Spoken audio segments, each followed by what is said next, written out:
A newborn baby abandoned by her mother along the side of I-75 in Gainesville, hours, maybe even moments after being born.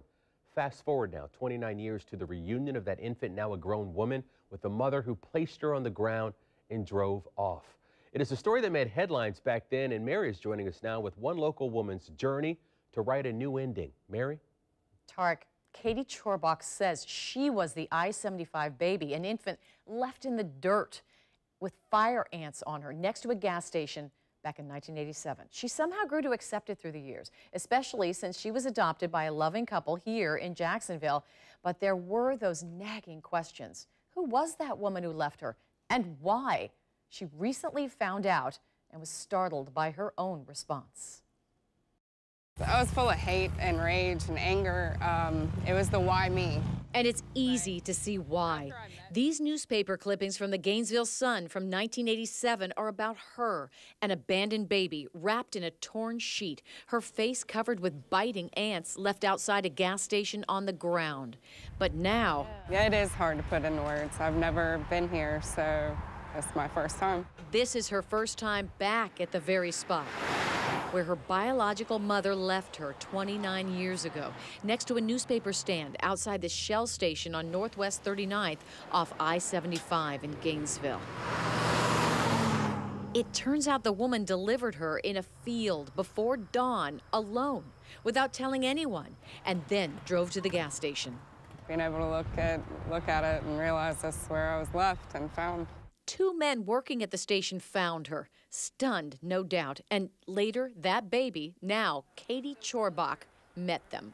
Yeah, there were two wonderful men that kept in contact with me and wondered about my life.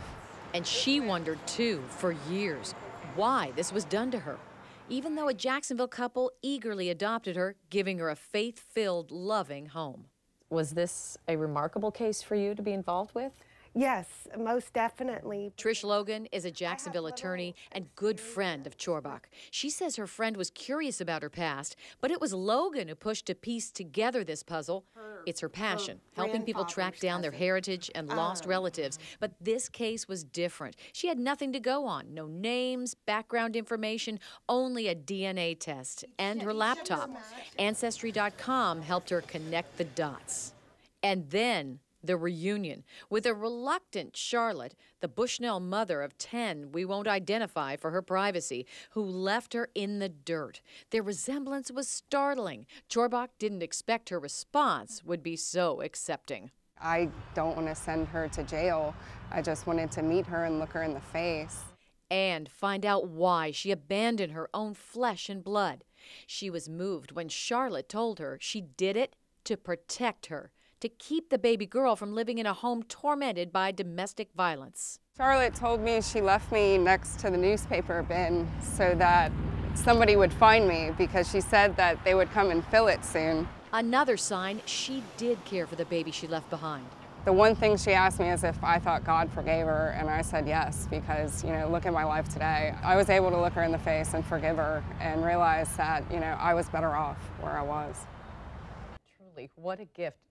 Katie Chorbach grew up here in Jacksonville. She graduated from Bishop Kenny High, went on to college, and a 7-year career in the Army. She works tirelessly now to help veterans, particularly those living on the streets.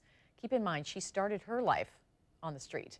And then there are the siblings, 10 of them, a whole new family, one of whom they knew had been adopted and recently reunited just 4 weeks before meeting Katie.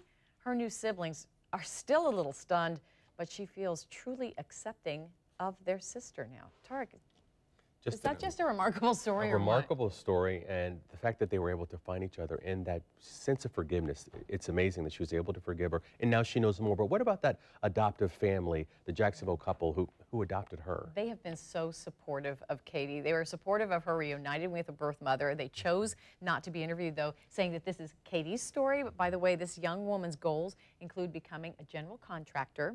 She wants to be a city councilwoman eventually and changing the world through philanthropy. So certainly we're going to be hearing more from Katie Chorbach through the years to come. Thank you for that story.